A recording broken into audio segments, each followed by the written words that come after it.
You've probably heard the name. Temu. It's a new Amazon type service where you get crazy deals on stuff. T-E-M-U. My Temu order came in. And we're gonna do an unboxing. Temu.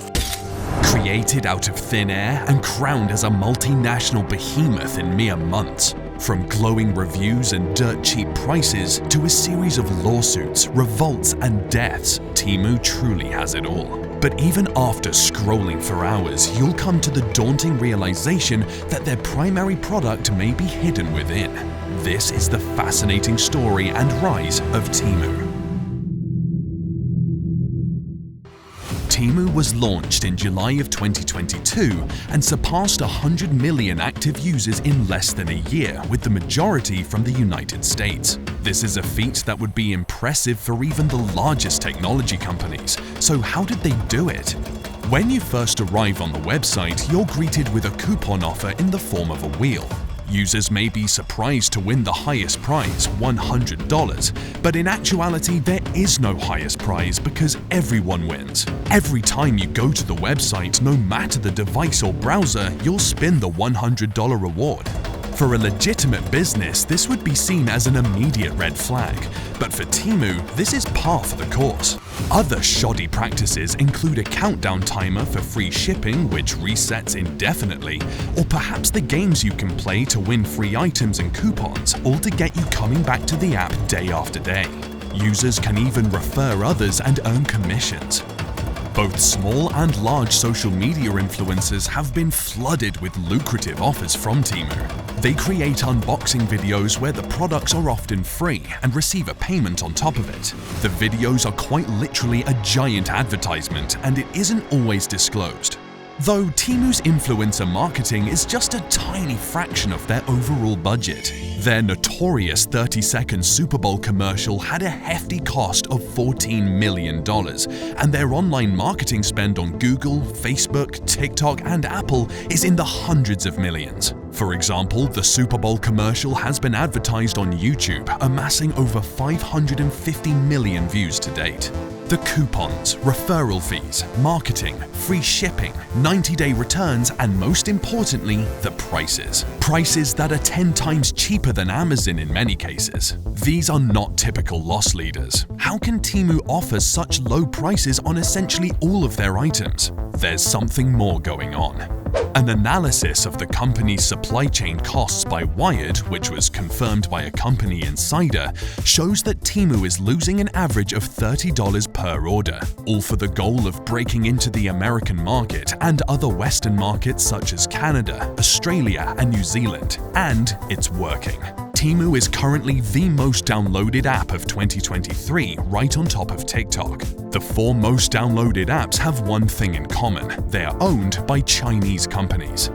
Meet PDD Holdings, the company founded in 2015 that quickly found success in the Chinese market with its flagship shopping app Pinduoduo. Pinduoduo has an interesting business model. It was built on a social e-commerce foundation where users share products on third-party social networks such as WeChat. Note that WeChat is owned by Tencent, and Tencent is the largest institutional owner of Pinduoduo, so WeChat is perfectly fine with driving traffic to their products.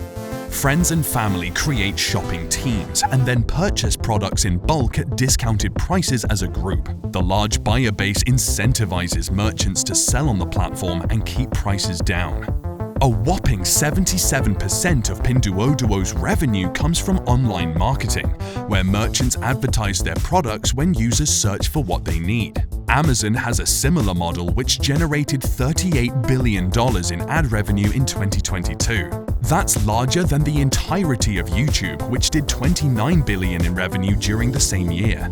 Now, let's contrast this to Temu. Minus the ability to create shopping groups, Temu is practically a carbon copy of Pinduoduo geared towards the Western market. However, there is zero advertising on the app or website. It accounts for the vast majority of their revenue in the Chinese market and would be easy to implement. Temu offers absurdly low prices, so low that it's losing incomprehensible sums of money, and an ad-free, user-friendly experience, all for the purpose of luring in as many users as possible.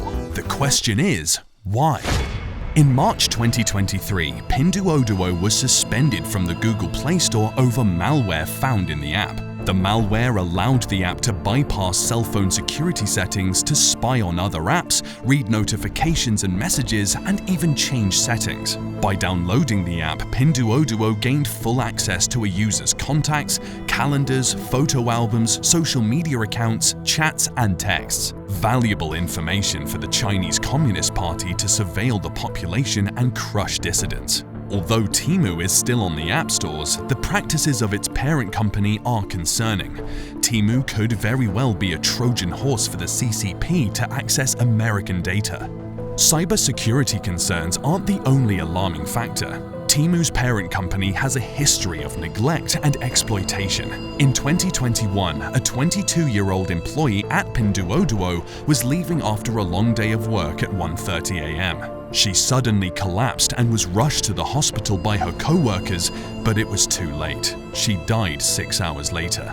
A week later, a young Pinduoduo worker leaped to his death during a brief visit to his parents. When an employee criticized Pinduoduo's work culture following the incidents, he was fired. These events sparked a wave of protests against Pinduoduo's harsh working conditions, and users called for a boycott online.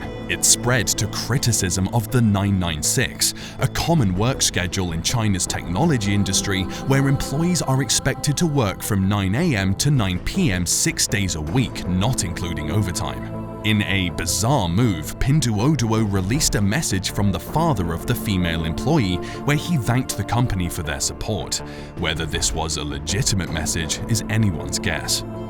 The Chinese authorities announced an investigation where they essentially investigated themselves, and talk of boycotts faded away, likely with the help of controlling the narrative through censorship on China's largest social platforms. Treatment of employees may be bad enough, but the alleged use of forced labor is genuinely horrifying. Ultra Information Solutions, a company that provides governments with identity solutions, found countless items on Temu where their company links and origins are obscured. This could mean that the use of forced labor contributed to the creation of goods for sale on Temu. Advocacy groups, reports from various researchers, and former detainees claim that over 1 million Uyghur people are in forced labor camps working in fields and factories. The Chinese government has said that the camps are for re-education purposes. When questioned, representatives for both Temu and PDD didn't respond to requests for comment. However, they did respond to United States lawmakers after Congress published a report in June about the company. The report stated that there's an extremely high risk that Temu's supply chains have forced labor. Temu responded, admitting that it does not explicitly prohibit the sale of goods from Xinjiang, where the alleged forced labor camps are based, and that it conducts no audits or compliance to see if its suppliers are abiding by United States forced labor laws. The one measure they have in place is for suppliers to agree to terms and conditions that prohibit forced labor use. In the middle of the controversy, Temu found itself in another difficult spot, this time against e-commerce giant Amazon. Amazon sellers said that Temu sellers are copying their listings word for word and diminishing their sales. Temu sellers admitted that a common strategy is to find popular Amazon listings and then find a supplier who can make a similar looking product and sell it for less. Multiple lawsuits allege that Temu and its sellers have violated copyright and trademark laws, with some of the lawsuits being filed by Amazon themselves. To many, Temu is a place to shop for great deals despite the lackluster quality and longer shipping times. But on the flip side, others believe that Temu has a repugnant history and malicious business practices, undeserving of their business no matter how good a bargain. One thing is for sure, if the security concerns are warranted, Temu's leap into the US market could have everlasting consequences for US-China relations, and that would not be a pleasant sight to see. There are some more episodes on the screen that I think you'll enjoy. Thanks for watching, and I'll see you in the next one.